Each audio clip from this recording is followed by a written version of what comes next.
que as substâncias dentro do sangue saiam e cheguem às células, e as que estão nas células retornem para a corrente sanguínea. Esse processo se denomina edema fisiológico. Como as substâncias saem do sangue e chegam às células, como saem das células chegam ao sangue. Esse processo se dá através da rede capilar, que é uma rede muito fina e está bem próxima às nossas células. Se nós observarmos aqui, nós vamos ver que nesse esquema existem duas marcações interessantes, o capilar arterial e o capilar venoso. É bom salientar que não existe um capilar arterial ou um capilar venoso. Capilar é capilar. Essa classificação aqui é feita para que a gente possa entender aonde o capilar está ligado. Se ele está ligado à área arterial, o sangue proveniente das artérias e arteríolas, ou ele está conectado à área venosa, vênulas e veias. Com isso a gente pode entender o fluxo sanguíneo. Ele vai sempre entrar pelo lado arterial e sair pelo lado venoso. Acontece o seguinte, à medida que o sangue caminha da artéria, arteríola e capilar, o tamanho do vaso reduz. Consequentemente, à medida que eu reduzo o tamanho do vaso, a pressão do sangue dentro dele aumenta violentamente. E essa força que o sangue faz na parede do vaso sanguíneo é chamada de pressão hidrostática, que nós representamos por pH. Por outro lado, o sangue é uma mistura. Água, proteína, carboidratos. Lembra do plasma? Pois é. Se ele é uma mistura, ele tem o que nós chamamos de pressão osmótica, que é a capacidade de qualquer mistura em puxar água. Quanto maior a concentração daquela mistura, mais água ela vai puxar. Lembra da osmose? Então, quanto mais água ela puxa, maior a sua pressão osmótica, que nós chamamos de PO. Então, quando o sangue chega na área do capilar arterial, a pressão hidrostática dele é infinitamente maior do que a pressão osmótica. Isso faz com que 80% do plasma que penetra no capilar extravase, ou seja, saia do capilar inundando toda a área em volta dele.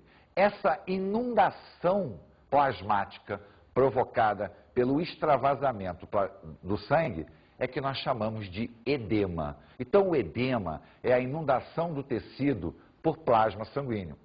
Neste caso, ele é fisiológico. Por quê? Porque ele está ocorrendo para que o sangue, ao banhar os tecidos, permita que as células façam a troca.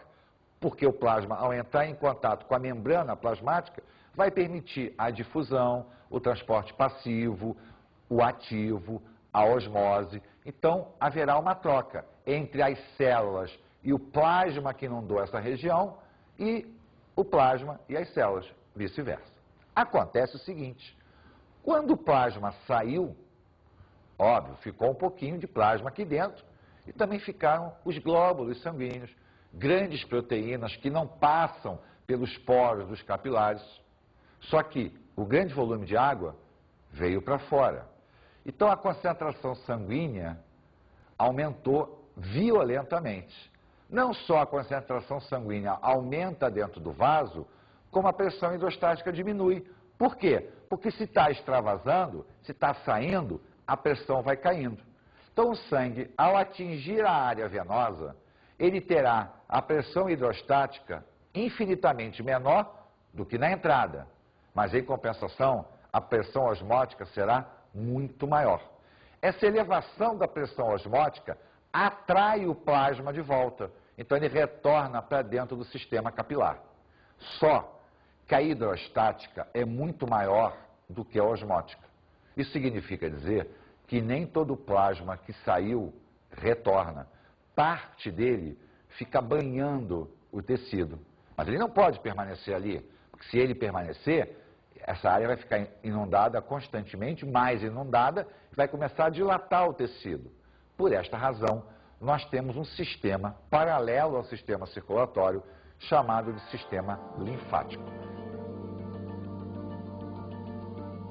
Esse sistema linfático ele vai drenar todo esse líquido que fica, né, aqui sem se voltar para a corrente sanguínea, todo esse plasma que extravasou e não retornou.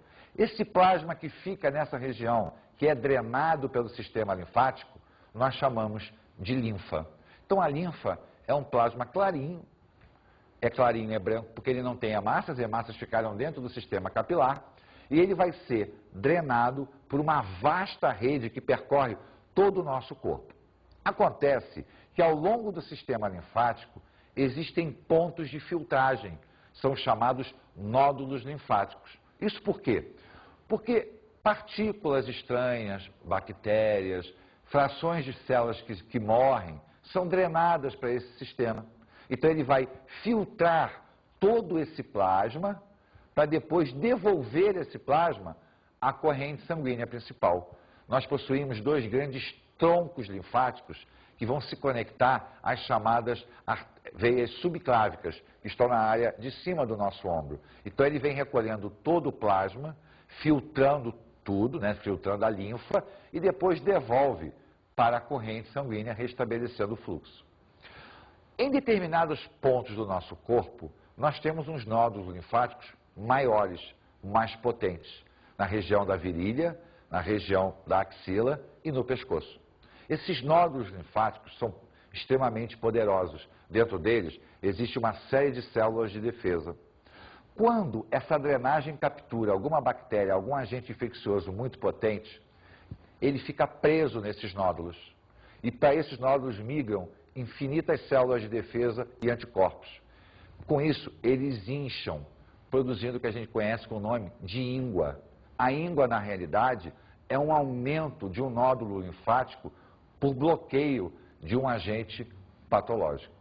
Então, além de permitir que o sangue leve às células os nutrientes e os gases respiratórios, o sistema também limpa os tecidos, retirando resíduos existentes neles, patogênicos ou não, filtrando isso e devolvendo à circulação sanguínea normal. Vamos falar agora nas principais doenças cardiovasculares. A primeira, talvez a mais famosa, é a arteriosclerose.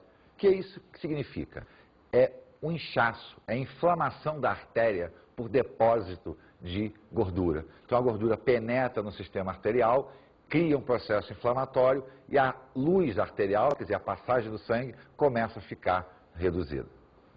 A segunda, e não menos famosa, é a isquemia cerebral, popularmente conhecida como derrame. Na realidade, tá, você tem o aperto do vaso, tá, e interrupção do fluxo sanguíneo. Às vezes, um processo de hipertensão acaba provocando que esse vaso arrebente, o que a gente chama de acidente vascular cerebral. Mas não há dúvida que a doença do mundo moderno é o infarto do miocárdio. O infarto do miocárdio é provocado pela obstrução total ou parcial das artérias coronárias. As coronárias são aquelas artérias que nascem da aorta e vão alimentar o próprio músculo cardíaco. Porém, se nós pararmos para pensar, tudo isso é reflexo da elevação da pressão sanguínea, popularmente conhecida como pressão alta. Na realidade, é uma hipertensão arterial. Lembra da força que o sangue fazia na artéria? Pois é, na hipertensão, essa força se torna constante, o que acaba danificando o sistema capilar. Não o arterial, mas o capilar pode estourar, o que provoca mau funcionamento renal, cerebral e cardíaco. Vamos às nossas dicas de estudo.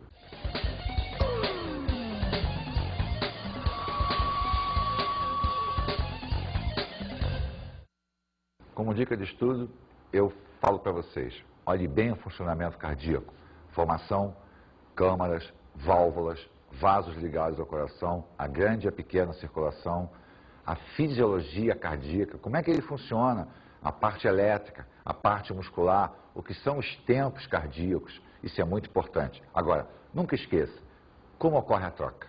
O edema fisiológico é de suma importância, até para que você possa entender o porquê de existir o sistema circulatório. Ele vai mostrar para você como o sangue troca com as suas células.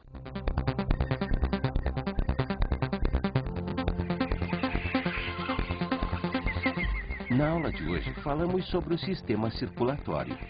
Vimos toda a anatomia cardíaca, a vascularização cardíaca e sistêmica, falamos da fisiologia, funcionamento muscular e elétrico e a drenagem através do sistema linfático. Aproveitamos e discutimos também todas as doenças cardiovasculares, as mais importantes. Bons estudos!